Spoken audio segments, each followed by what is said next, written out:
Bonsoir à tous, bienvenue, nous sommes le lundi 28 août et nous partons à Rome, place Saint-Pierre, où le pape a récité hier la traditionnelle prière de l'Angélus. Le Saint-Père est revenu sur l'évangile de ce dimanche, c'est la confession de Pierre selon saint Matthieu. Jésus, a commenté le pape, veut construire son Église avec nous, car nous en faisons tous partie. Chacun y a sa place, a-t-il ajouté. On écoute un résumé de sa réflexion. Devant une foule de fidèles et de pèlerins réunis place Saint-Pierre, le souverain pontife a commenté l'évangile du jour, un passage clé du chemin de Jésus et de ses disciples. « Et vous, que dites-vous? Pour vous, qui suis-je » demande Jésus à ses disciples.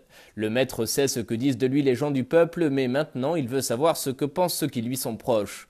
Et la réponse jaillit des lèvres de Simon-Pierre, « Tu es le Messie, le Fils du Dieu vivant ». Avec ces paroles, Jésus comprend qu'il existe un fondement solide sur lequel il peut construire sa communauté, son Église. Et c'est pour cela qu'il affirme à Simon « Tu es Pierre, et sur cette pierre, je bâtirai mon Église ». Et c'est avec nous aujourd'hui, dit le pape, que Jésus veut continuer à construire son Église, cette maison solide qui ne manque pas de fissures et qui a constamment besoin d'être réparée, comme au temps de saint François d'Assise.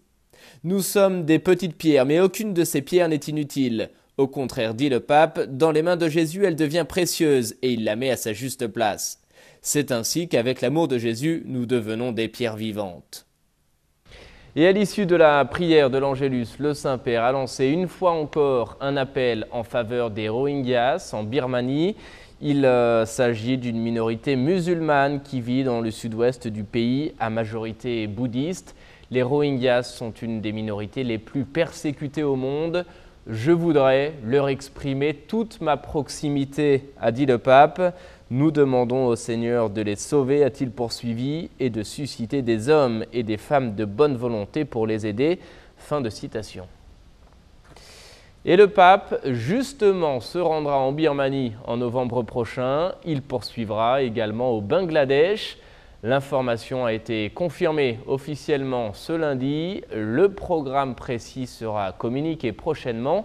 Il s'agira du 3e voyage du pape François en Asie, après la Corée du Sud, le Sri Lanka et les Philippines.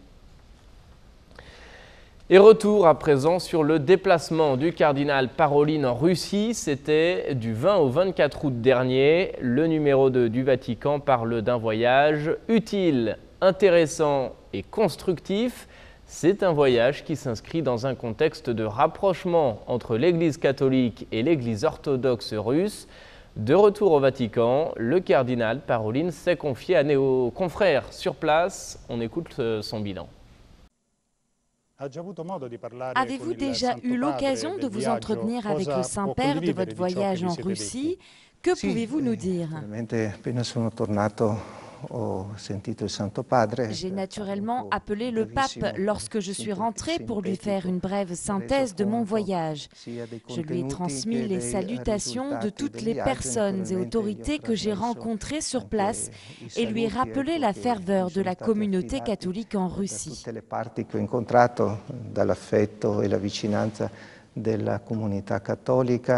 Dai differenti saluti delle autorità. Ricordo che il presidente Putin.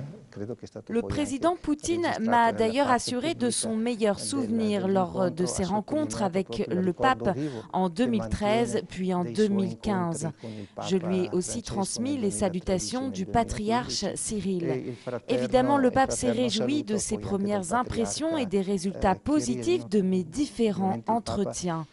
Comme vous le savez, car il ne cesse de le répéter, le pape est très attaché à toute occasion de dialoguer et ne manque pas une occasion de le faire. Il est ainsi satisfait lorsque nous pouvons faire un pas en avant, surtout lorsque c'est dans cette direction.